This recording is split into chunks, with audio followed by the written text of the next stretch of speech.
अच्छा, अगर क्वेश्चंस हम शुरू करें ना, तो चैप्टर 23 का क्वेश्चन नंबर 1 कहते हैं। इसमें से मैं कुछ क्वेश्चंस करूँगा जो काम के हैं। जैसे 1 है, ये थोड़ा सा काम का है ना, तो ये करते हैं।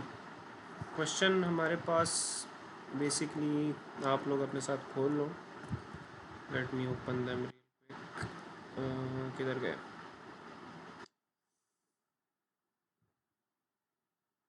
हाँ, ये रहा क्वेश्चन नंबर 1। सबसे पहला पार्ट ए है इसमें कि find to 3 significant digits the charge and the mass of an ionised hydrogen atom. Okay, हमसे मांग रहा है चार्ज और हमसे मांग रहा है मास। किसका? हाइड्रोजन आयन का, आयोनाइज्ड। अब अगर थोड़ी सी केमिस्ट्री यूज़ करें, हमें पता है हाइड्रोजन है, हाइड्रोजन ने एक इलेक्ट्रॉन लूज़ किया तो उस पर पॉजिटिव चार्ज आ गया। अब अगर सबसे पहले चार्ज की बात करें हाइड्रोजन के, तो इसका मतलब है कि न्यूट्रल पार्टिकल, ना इस पे प्लस है ना माइनस है, मतलब ये न्यूट्रल है। तो हमें पता है एक चीज़ जो न्यूट्रल होती है उस पर चार्ज होता है 0 कूलम। ठीक है, H प्लस है, इस पे हमें फाइंड करना है। और इलेक्ट्रॉन हमें पता है उसका चार्ज होता है -1.6 मल्टीप्लाई बाई 10⁻19 कूलम। इसको दूसरी साइड पे ले जाओ तो 0 कूलम, ये हो जाएगा -1.6 मल्टीप्लाई बाई 10⁻19। तो हमारे पास आ गया हाइड्रोजन के का चार्ज। ये बेसिकली माइनस हो जाएगा ना, प्लस माइनस माइनस, फिर माइनस उधर जाएगा तो प्लस हो जाएगा। तो इस यहाँ से हमें डायरेक्ट भी चार्ज का पता लग सकता है। अब प्लस का मतलब है सिर्फ प्लस का +1, मतलब एक इलेक्ट्रॉन इसने लूज़ किया। तो प्लस का मतलब है पॉजिटिव चार्ज, तो ये इसने इतना पॉजिटिव चार्ज गेन किया। अगर यहाँ पे होता +2, तो ये प्रोटॉन का मास है ना, प्रोटॉन का चार्ज है ना, इसके साथ मैं 2 मल्टीप्लाई कर देता। अगर यहाँ पे 3 होता तो मैं 3 मल्टीप्लाई कर देता। सही है। इसके बाद हमारे पास मास है, तो मास के लिए भी हमें सेम यही केमिकल इक्वेशन बनानी है। तो H plus is equal to H minus E. अब H का मास हमें ढूंढना है। हमें पता है हाइड्रोजन का अपना मास क्या है। हाइड्रोजन का अपना मास है 1, और इसमें प्रोटॉन होते हैं 1। ये बेसिकली अगर कोई और एटम होता, सपोज क्लोरीन होता, तो मैं 35 लिख देता, क्योंकि उसका अपना एटॉमिक मास यूनिट है 35। उसको मल्टीप्लाई करूँगा एक प्रोटॉन के चार्ज के साथ। मतलब एक एटम है, उसमें जितने भी प्रोटॉन है, ठीक है, अगर 35 प्रोटॉन है, 35 मल्टीप्लाई बाई 1.6 मल्टीप्लाई बाई 10⁻19। इसी तरह ये भी है माइनस। अब इलेक्ट्रॉन का कितना मास होता है? 9.1 मल्टीप्लाई बाई 10⁻31। माइनस करो, आंसर आ जाएगा। ठीक है। इसी तरह बाकी जो है हमारे पास charge and mass of sodium. अब सोडियम के लिए अगर हम करें तो अगेन सोडियम है, तो ये हमारे पास ऐसे इक्वेशन बनती है। ठीक है। इसी तरह अब सोडियम के ऊपर अगर चार्ज हम ढूंढें तो सेम, सोडियम न्यूट्रल होता है तो 0 कूलम माइनस इलेक्ट्रॉन, तो 1.6 मल्टीप्लाई बाई 10⁻19। लेकिन यहाँ पे माइनस, तो माइनस माइनस प्लस हो गया, ये हमारे पास सोडियम पे आ गया। इसी तरह किसी भी आयन का हमें कहा हो ना, हम इस तरह कर सकते हैं। सोडियम के बाद अगर मास हम देखें इसका, तो अगेन सोडियम माइनस इलेक्ट्रॉन। अब सोडियम का कितना मास है? सोडियम का आई थिंक 22 या जितना भी मास है, उसको मल्टीप्लाई करो 1.6 मल्टीप्लाई बाई 10⁻19 से। नहीं नहीं नहीं, sorry sorry sorry sorry sorry, electron का मास ये होता है, मास था ना, फिर ये चार्ज है, यहाँ पे करेक्शन कर लो, ये मास हम यूज़ कर रहे थे। इलेक्ट्रॉन का सॉरी प्रोटॉन का मास, यहाँ पे भी प्रोटॉन का मास। अब हम मास फाइंड करें तो मास यूज़ होगा, चार्ज तो नहीं यूज़ होगा ना। तो ये है एक प्रोटॉन का मास, यहाँ पे भी करेक्शन कर लो। अच्छा, तो मल्टीप्लाई करो, माइनस करो इलेक्ट्रॉन के मास से, तो आंसर आ जाएगा। इस तरह कोई भी क्वेश्चन हो, अगर प्लस के लिए मांगा है ना, तो इसी तरह सेम फार्मूला है। अब इन केस हमसे मांगते हैं क्लोरीन के लिए, अब जो क्लोरीन है, क्लोरीन माइनस कैसे आता है हमारे पास, एक न्यूट्रल एटम है क्लोरीन का, उसने एक इलेक्ट्रॉन गेन किया, उसे क्लोरीन माइनस मिल गया। अब हमें इसके लिए चार्ज फाइंड करना है और इसके लिए मास फाइंड करना है। तो डायरेक्ट भी पता लगता है कि -1 है ना, यानी इसने एक इलेक्ट्रॉन जितना चार्ज गेन किया हुआ है, यानी इसके ऊपर चार्ज है 1.6 मल्टीप्लाई बाई 10⁻19, लेकिन माइनस का मतलब है माइनस, ठीक है ना। इसी तरह अगर हम मास की बात करें तो क्लोरीन प्लस इलेक्ट्रॉन,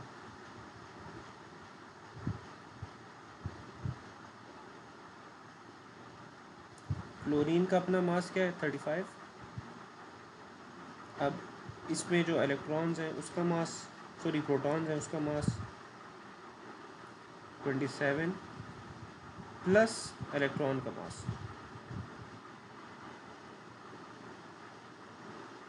ठीक हो गया। तो ये क्लोरीन का भी आ जाएगा।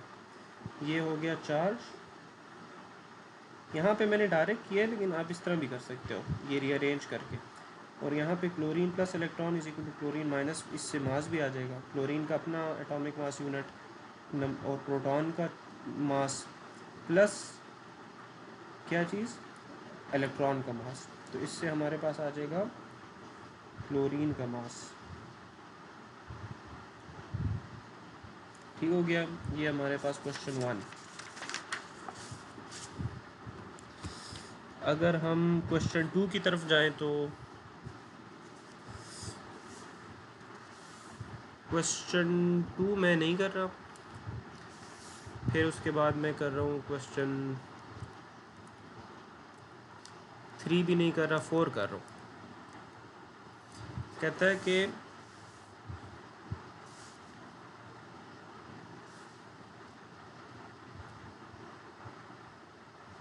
a charged particle A exerts a force of this to the right। Okay, A particle है, B पार्टिकल है। A पार्टिकल फोर्स एक्सर्ट करता है B पार्टिकल पे, B पार्टिकल इसके राइट पे पड़ा है। कितनी फोर्स एक्सर्ट करता है A इस पर, A इस पर करता है 2.62 micro newton, 2.62 multiply by 10⁻⁻6 newton. When the particles are 13.7 mm। अच्छा, A और B के बीच में डिस्टेंस दिया हुआ है 13.7 mm। mm का मतलब है मिलीमीटर, ठीक हो गया। देन अगेन एक मिनट, हाँ, particle B move straight away from A to make the distance between them 17.7 mm। ये है क्वेश्चन 4। फिर कहता है ये जो A है और B है, B दूर चला जाता है और डिस्टेंस कर देता है A और B के बीच में ये, ठीक हो गया। What vector force does it exert then on A। ओके, कहता है कि जब ये B है, ये A से दूर चला जाएगा इतना, तो B A पर कितनी फोर्स एक्सर्ट करेगा। जब इतना डिस्टेंस था तो A B पर ये कर रहा था, अब जब B दूर चला गया और इतना डिस्टेंस हो गया तो B A पर क्या कर रहा है। तो हमें पता है इस क्वेश्चन में किस चीज़ की बात हो रही है, फोर्स की बात हो रही है। फोर्स जब भी दो चार्जेस के बीच में होती है तो हमें पता है कूलम फोर्स उसको कहते हैं, या बेसिकली कूलम लॉ यूज़ होता है। तो कूलम लॉ अगर हम यूज़ करें इस सवाल में, अब कूलम लॉ के लिए देखो दो चीज़ें हैं, हमें सबसे पहले डिटरमाइन करना है कि कौन सा चार्ज किस पे कर रहा है। तो हमें पता है 1 पहले 2 पे कर रहा था, अब हमें फाइंड करना है जो 2 1 पे कर रहा है या B A पे कर रहा है, ठीक है। तो अगर हम इस तरह लिखें, सही है, और हम जो है जो चीज़ें हमें गिवन है, जब हम ऐसे कर रहे हो ना कि सपोज़ मुझे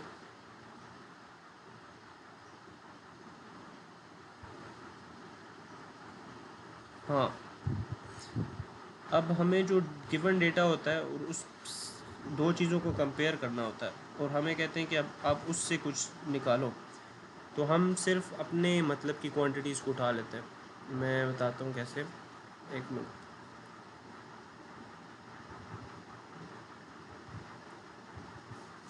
सही है, अब देखो F12 भी इसके बराबर है, F21 भी इसी के बराबर है, लेकिन यहाँ पे 2 कर लो, पहले 1 कर दो। F12 के लिए जो R है वो डिफरेंट है और F21 के लिए R है वो डिफरेंट है। हमें पता है कि 1-2 जो मतलब न्यूटन थर्ड लॉ है ना, कि 1-2 जो फोर्स है वो 2-1 पे लगा रहा है, लेकिन नेगेटिव डायरेक्शन में, ऑपोजिट डायरेक्शन में। मतलब ए जो बी पे फोर्स लगा रहा है वो बी ए पे भी लगा रहा है, लेकिन ऑपोजिट डायरेक्शन में। तो न्यूटन थर्ड लॉ का हम यूज़ करते हैं इस केस में, और हम लिखते हैं Q1 Q2 R स्क्वायर के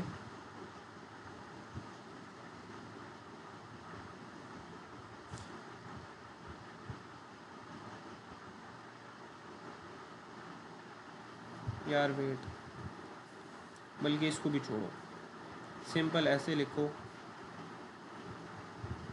ये ज़्यादा ठीक है।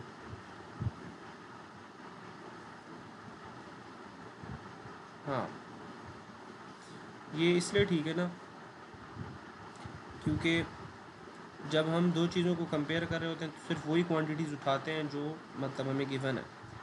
अब हमें ये गिवन है, देखो 2.62 मल्टीप्लाई बाई 10⁻⁶, ये भी गिवन है, ये भी गिवन है, हमें सिर्फ ये नहीं गिवन, F21 यही हमें फाइंड करना है। तो इसको रीअरेंज कर दो,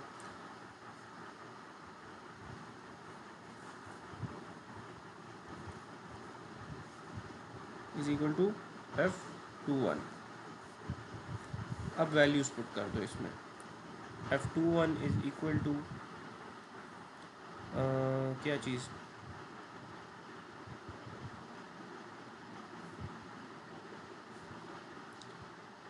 F21 2.62 multiply by 10⁻⁶ multiply by 13.7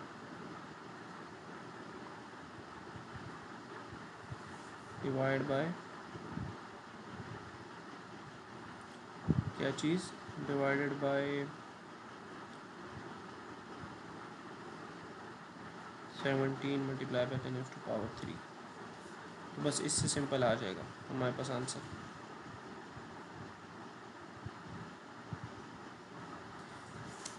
सही है,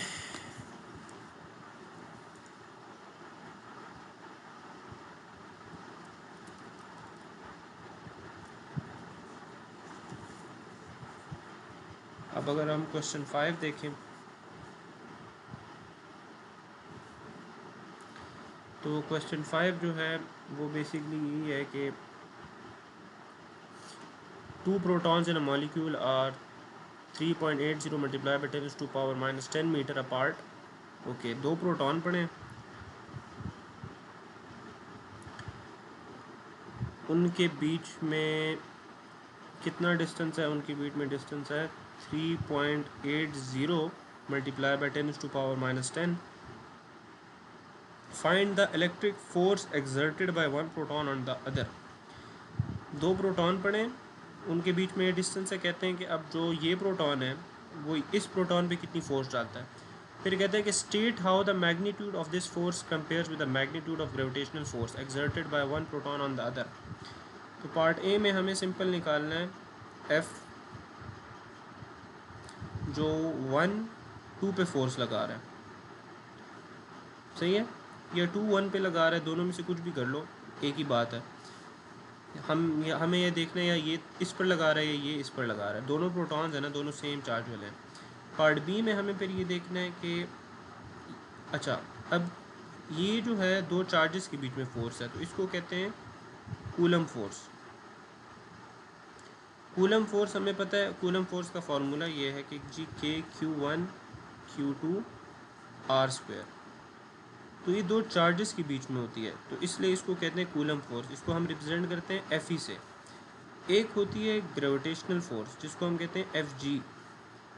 Fg का ये फार्मूला है G m1 m2 R square. तो हमें कह रहे हैं कि आप पहले ऐसे करो, दो प्रोटॉन्स हैं उनके बीच में कूलम फोर्स निकालो, फिर आप दो प्रोटॉन्स के बीच में ग्रेविटेशनल फोर्स निकालो, फिर आप इन दोनों को कंपेयर करो कि इन दोनों में कितना फ़र्क है। तो अगर मैं सबसे पहले पार्ट ए सॉल्व करता हूँ, तो पार्ट ए में हमें पता है के है, तो के की वैल्यू ये होती है, और दोनों प्रोटॉन्स हैं तो दोनों के ऊपर सेम चार्ज है, स्क्वायर, ठीक है ना, Q1 मल्टीप्लाई बाई Q2 दोनों सेम है तो मैंने स्क्वायर ले लिया, डिवाइड बाई आर स्क्वायर। इन दोनों के बीच में जो डिस्टेंस है वो भी हमें गिवन है, हमें सिंपल कैलकुलेट करके आंसर आ जाएगा किसका, एफ ई का। फिर अगर हम पार्ट बी निकालें जो कि है एफ जी, अब एफ जी जो है ना, एफ जी वो है gravitational force, F G is equal to m1 m2 और यहाँ पे g divide by R square. अब g भी एक कांस्टेंट है तो g की अपनी वैल्यू होती है, जैसे k की वैल्यू थी ना उस तरह g की वैल्यू होती है। तो g की वैल्यू है 6.67 मल्टीप्लाई बाई 10⁻⁻11, ठीक है। अब मास तो हमें क्वेश्चन में कहीं पे गिवन नहीं था, तो मास कहाँ से आएगा, ये मास प्रोटॉन्स का है, जो हम ऊपर प्रोटॉन्स के साथ डील कर रहे हैं, तो ये मास भी है प्रोटॉन का। तो 1.67 मल्टीप्लाई बाई 10⁻27 का square divided by R square, R square भी सेम है हमारे पास, तो इससे सिंपल हमारे पास एफ जी आ जाएगा।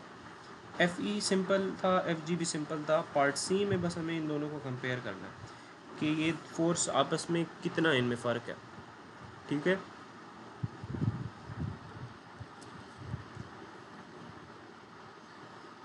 ओके, तो ये पार्ट सी हमारा हो गया, पार्ट ए का आंसर, पार्ट बी का आंसर, और ये पार्ट सी का। The electric force is larger by 1.4 इतने टाइम्स। देखो इलेक्ट्रिक फोर्स -9 है और जो ग्रेविटेशनल फोर्स है वो -45 है, तो देखो कितना पावर्स में फ़र्क है, ये ज़्यादा बड़ा है और ये छोटा है एफ जी, तो electric force is this time larger, ठीक है।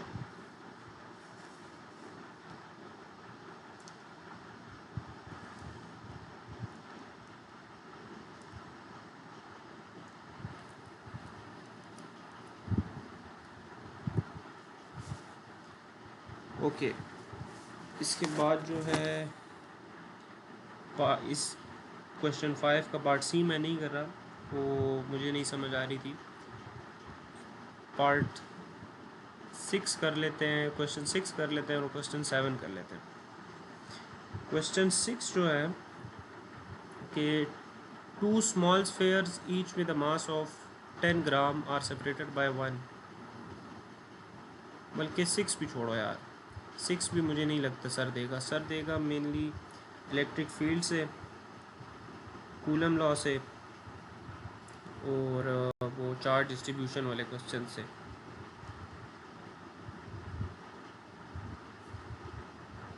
चार्ज डिस्ट्रीब्यूशन वाले से, तो 6 भी मैं छोड़ रहा हूँ। मैंने 1 किया, मैंने 4 किया, 5 किया और अब 7 कर रहा हूँ, ठीक है। 7 वाला ये क्विज़ में सर ने दिया था, तो 7 अगर कर लेते हैं,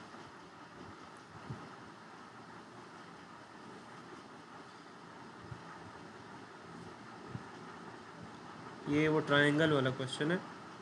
ओके,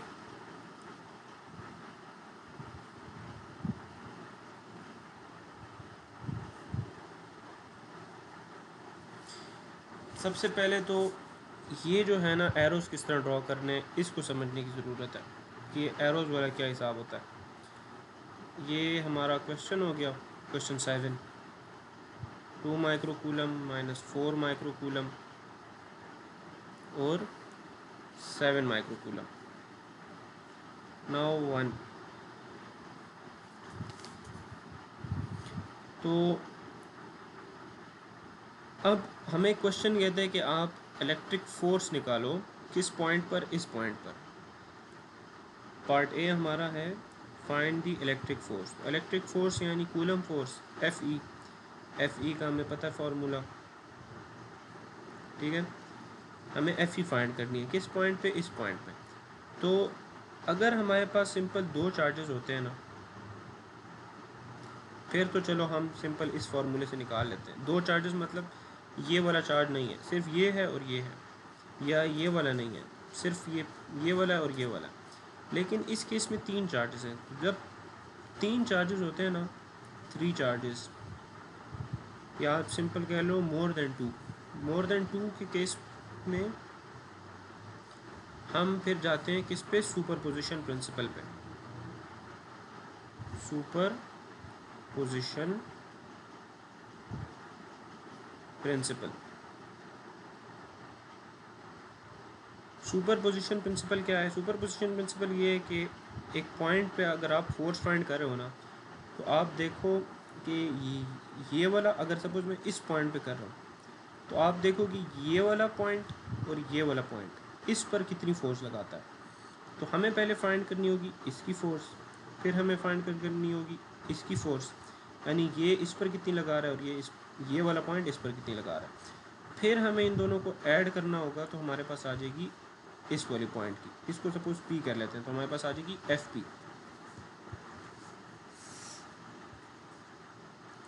सही है, ओके। अब इस केस में देखो, हमें फाइंड इस पे करना है ना, जिस पे हमें फाइंड करना होता है तो हम एरोज़ भी उसी पे लगाते हैं। एरोज़ ये वाले एरोज़, इसका ड्रा करने का मैं तरीका बताता हूँ। तो कल को कोई भी चार्ज हो, किसी भी नेचर वाला, आप निकाल सकते हो। अगर प्लस प्लस है ना, पॉइंट ए है और बी है, और मुझे कहा गया है कि जी आप जो है 2 पर बताओ फोर्स कितनी लग रही है, तो जिस पर फोर्स लग रही होती है, जिस पे मुझे फाइंड करना होता है ना, मैं उसी पे एरो बनाता हूँ। तो मेरा एरो हो गया इस पर। मैंने बाहर की तरफ क्यों बनाया? बाहर की तरफ इसलिए बनाया क्योंकि ये शो करता है रिपल्जन। इन केस ये प्लस होता, ये माइनस होता, तो अब रिपल्जन होगी, अट्रैक्शन होगी।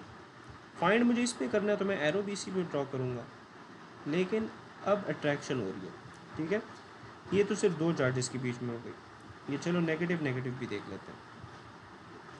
अब नेगेटिव नेगेटिव की केस में भी एरो अगर मैं इस पे ड्रॉ कर रहा हूँ तो ऐसे, ठीक है। अगर ये पॉजिटिव होता तो अगेन अट्रैक्शन है, तो मैं इसकी तरफ ड्रॉ करता। अब 2 नेगेटिव चार्जेस एक दूसरे को रिपेल करते हैं ना, तो इसका चार्ज भी बाहर, और इस केस में इनवर्ड, क्योंकि अट्रैक्शन हमें शो करती है। अब यहाँ पे देखो, पहले इसको ड्रॉ करो, प्लस प्लस है ना, तो ये वाला और ये वाला आपस में रिपल्जन कर रहे हैं। तो देखो, इस पे मुझे फाइंड करनी थी, एरो मैंने बाहर लगाया। फिर नेगेटिव और पॉजिटिव है, तो अट्रैक्शन होनी चाहिए, तो ये सॉरी मेरी गलती है, ये फिर इनवर्ड होगा इसकी तरफ। सही है, तो इसको अगर मैं सेपरेटली अब यहाँ पे बनाऊँ, सिर्फ इस पार्ट को, एरोज वाले पार्ट को, तो ये ऐसे हो गया, ये ऐसे हो गया। तो अगर अब आप देखो, ये पहला क्वाड्रेंट है, ये दूसरा क्वाड्रेंट है, ये तीसरा क्वाड्रेंट है, और ये चौथा क्वाड्रेंट है। ये वाला इसको हम 1 कह देते हैं, पहला वेक्टर, इसको दूसरा कर देते हैं। तो अब जो पहला वेक्टर है वो फर्स्ट क्वाड्रेंट में है। तो अगर हम इसके कंपोनेंट्स बनाएं ना, हमें पता है कि वेक्टर्स है, तो अगर हम वेक्टर्स को ऐड करते हैं तो उनके एक्स वाई को भी ऐड करते हैं, यानी इसका जो भी आंसर आएगा उसको पहले फिर वेक्टर्स में डिवाइड करेंगे एक्स और वाई में, इसका भी जो आंसर आएगा उसको डिवाइड करेंगे एक्स और वाई में, फिर एक्स एक्स को प्लस करेंगे, वाई वाई को प्लस करेंगे। इसीलिए यहाँ पे कंपोनेंट ज़रूरी है ड्रॉ करना। तो और दूसरा तरीका, हमें कैसे पता चलेगा कि कौन सा कंपोनेंट प्लस है कौन सा माइनस है? क्वाड्रेंट वाले तरीके से, इस तरीके से। अब ये एक्स पॉजिटिव है ना, इसको मैंने कंपोनेंट में ड्रॉ किया, तो इसका एक्स भी पॉजिटिव है, वाई भी पॉजिटिव है। लेकिन ये जो दूसरा वेक्टर है, अगर इसके हम कंपोनेंट्स ड्रॉ करें तो इसका एक्स तो पॉजिटिव है लेकिन इसका वाई नेगेटिव है। तो मैं लिख देता हूँ फर्स्ट क्वाड्रेंट 1 के लिए एक्स प्लस वाई भी प्लस। लेकिन जो दूसरा वेक्टर है ये वाला, ये है फोर्थ क्वाड्रेंट में, इसका एक्स तो प्लस है लेकिन इसका वाई नेगेटिव है। ठीक है, तो आपको अब साइंस के साथ अब डील करने की ज़रूरत नहीं है। जब सिंपल कंपोनेंट्स निकाल लो ना, उस वक्त प्लस माइनस लगा देना बस। अब थीटा मीटा उस सब की परवाह करने की ज़रूरत ही नहीं है। अब मैं सबसे पहले इन दोनों के बीच में निकालता हूँ, ठीक है। तो अब फोर्स, इसको कह दो 1, इसको कह दो 2, इसको कह दो 3। तो 3 पे हमें फाइंड करनी है ना, तो जिस पे फाइंड करनी होती है वो हमेशा राइट साइड पे होता है। तो यानी 1/3, ठीक है, 1/3 इज इक्वल टू के Q1 and Q3 divide by R square. अब चार्ज जो है 1 का क्या है, 2 माइक्रोकूलम, 2 माइक्रोकूलम। Q3 का क्या है, 7 माइक्रोकूलम। डिवाइड करेंगे आर के स्क्वायर के साथ। आर का स्क्वायर क्या है, 0.5 का स्क्वायर। यहाँ पे देखो आर हमारे पास जो है 0.5 है ना, यहाँ पे भी 0.5, यहाँ पे भी 0.5, ठीक है। तो F13, इससे हम हमारे पास जो भी आंसर आएगा, सपोज इससे कुछ भी आंसर आया, उसको फिर हम करेंगे x और y में डिवाइड, उसका f(x) निकालेंगे, उसका y निकालेंगे। अब इसका जो आंसर है मैं डायरेक्ट पुट कर रहा हूँ। इसका आंसर आया है हमारे पास 0.503। इसका आंसर आया 0.503 न्यूटन। अब इससे x और y कैसे निकालेंगे, इससे x और y ऐसे निकालते हैं ना। अब हमें पता है f(x) का फॉर्मूला होता है f cos थीटा, f(y) का फॉर्मूला होता है f sin थीटा। तो इस f को, ये f के बराबर है, इसको पुट करो यहाँ पर cos। अब थीटा कहाँ से आएगा, थीटा क्वेश्चन में मेंशन है, देखो 60, ट्राइंगल की सारी साइड्स होती हैं 60, तो यहाँ पे डाल दो 60। इसी तरह यहाँ पर भी f sin 60, तो f(y) आ जाएगा। तो अब इससे हमारे पास आता है जी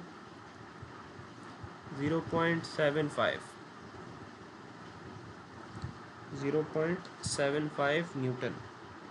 लेकिन जो न्यूटन होगा वो हमारे पास क्या होगा, वो हमारे पास प्लस होगा। क्यों, क्योंकि यहाँ पे मैंने क्वाड्रेंट में आपको बताया था ना, इसका x जो है वो प्लस होगा, तो मैंने सिंपल प्लस लगा दिया। अब इससे हमारे पास आ रहा है इससे आ रहा है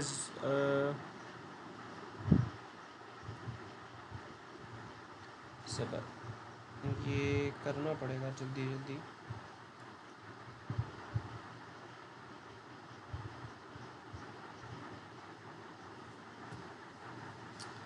यहाँ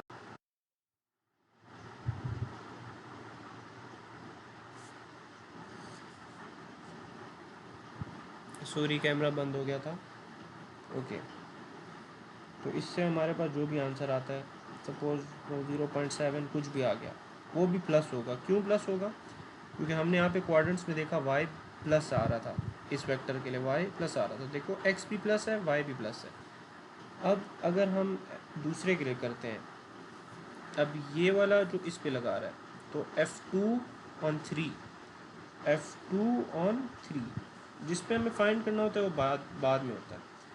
तो Q2 Q3 divided by R square.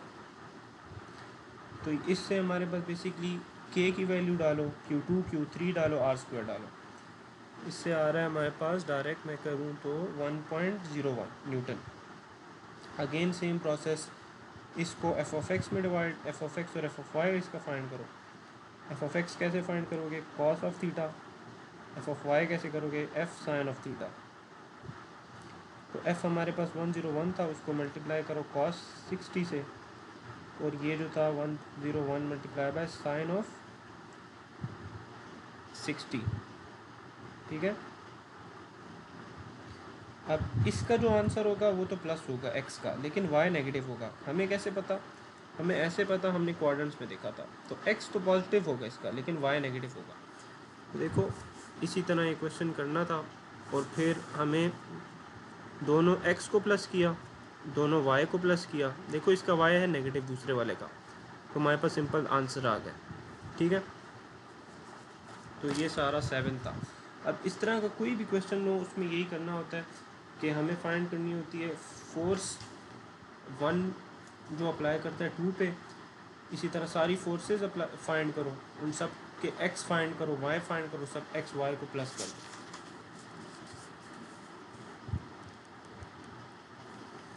अब अगर हम फाइंड करें क्वेश्चन ये 9,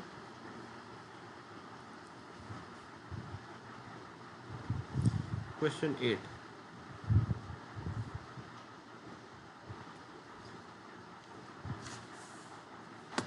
अब क्वेश्चन 8 जो है, क्वेश्चन 8 वो कहता है कि हमारे पास दो स्मॉल बीड्स हैं, एक का चार्ज है 3Q, दूसरे का चार्ज है Q, वो फिक्स हैं, उनके बीच में एक हॉरिजेंटल रॉड है, रॉड जो है वो शुरू हो रहा है ऑरिजिन से। तो बेसिकली आप ये कंसिडर कर लो कि ये वाला जो चार्ज है ना, ये ऑरिजिन पे पड़ा है, और ये दूसरा ये कुछ डिस्टेंस पे पड़ा हुआ है, उस डिस्टेंस को हम कह रहे हैं d, ये d डिस्टेंस पे पड़ा हुआ है, ठीक है। फिर बीच में इनके एक और चार्ज है, ये थर्ड चार्ज, इन दोनों चार्जेस के बीच में ये फ्री चार्ज है, ये स्लाइड कर रहा है हमारे पास इन दोनों के बीच में। हमसे ये मांग रहे हैं, अब हमसे पूछ रहे हैं कि आप मुझे बताओ किस पॉइंट पे ये इक्विलिब्रियम पे होगा। ये जो तीसरा चार्ज बीच में चार्ज है ना, ये चार्ज किस पॉइंट पे इक्विलिब्रियम पे होगा। अब इक्विलिब्रियम में हमें पता है कि जो दो चीज़ें जब एक ही स्टेट में हो जाएं या दो चीज़ें इक्वल हो जाएं, पहले तो मैं नंबरिंग कर देता हूँ। मैं कहता हूँ अगर 1 और 2 और 3 और 2, 1 और 2 और 3 और 2 इक्वल होंगे ना, तो वो पार्ट हो, वो जो पॉइंट होगा वो होगा इक्विलिब्रियम वाला पॉइंट। बेसिकली हमें इस क्वेश्चन में मांग रहे हैं distance, at what position is the third bead in equilibrium. तो हम वैल्यूज़ पहले तो इक्वेशंस बना लेते हैं। एक इक्वेशन ऐसे बनेगी, इसमें बाय द वे एक जनरल फार्मूला हमें निकालना है। इक्वेशन ऐसे बनेगी कि F12 हमें पता है, F12 वो होगा के Q1 Q2 R स्क्वायर, और F32 होगा, एक मिनट साथ में मैं सोल्यूशन भी चेक करता जाऊँ। ओके, बल्कि नहीं, हाँ हाँ हाँ, सही है सही है सही है सही है सही है, सही जा रहा है। K32 divide by R square.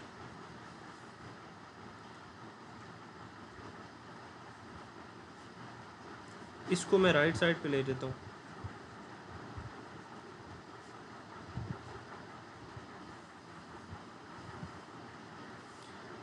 अब जो है हमारे पास क्या करना है, वैल्यूज़ पुट करनी है। तो हमें पता है Q1 जो है वो 3Q के बराबर है, तो हम कर देते हैं 3Q और Q divide by x square. क्या मतलब, इसका चार्ज है 3Q, इस वाले का चार्ज है Q, और इन दोनों की डिस्टेंस है x, ठीक है, प्लस अब जो दूसरा है हमारे पास K, अब अगेन Q3 जो है हमारे पास सिंपल Q के बराबर है Q, और Q2 है वो Q के बराबर है, कैपिटल Q के, R स्क्वायर, यानी ये वाला डिस्टेंस। अब ये डिस्टेंस हम ऐसे भी कह सकते हैं कि ये जो टोटल डिस्टेंस है ना d,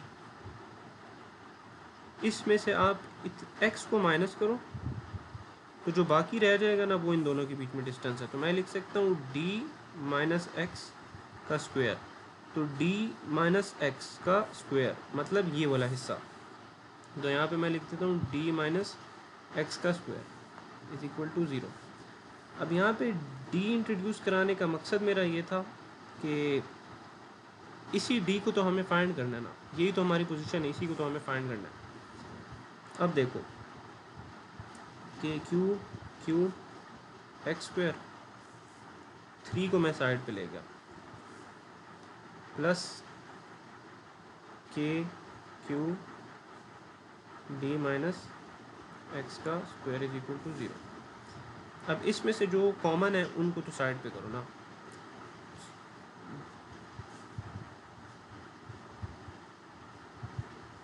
देखो ये पार्ट और ये पार्ट इन दोनों में कॉमन है ना, तो इनको साइड पे करो, सिर्फ ये रह गया। ठीक है, अब हमें फाइंड डी करना है, तो किसी तरीके से हम सॉल्व करेंगे डी के लिए।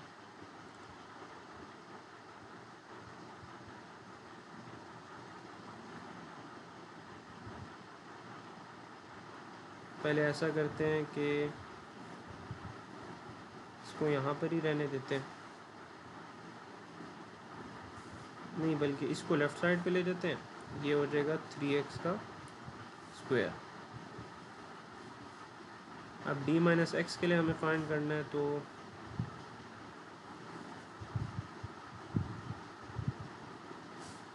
पूरे का अंडर रूट ले लो आई गेस, तो 3 का अंडर रूट एक्स स्क्वायर का अंडर रूट माइनस 1 का under root d minus X square का अंडर रूट, तो 3x square 1 d minus X square.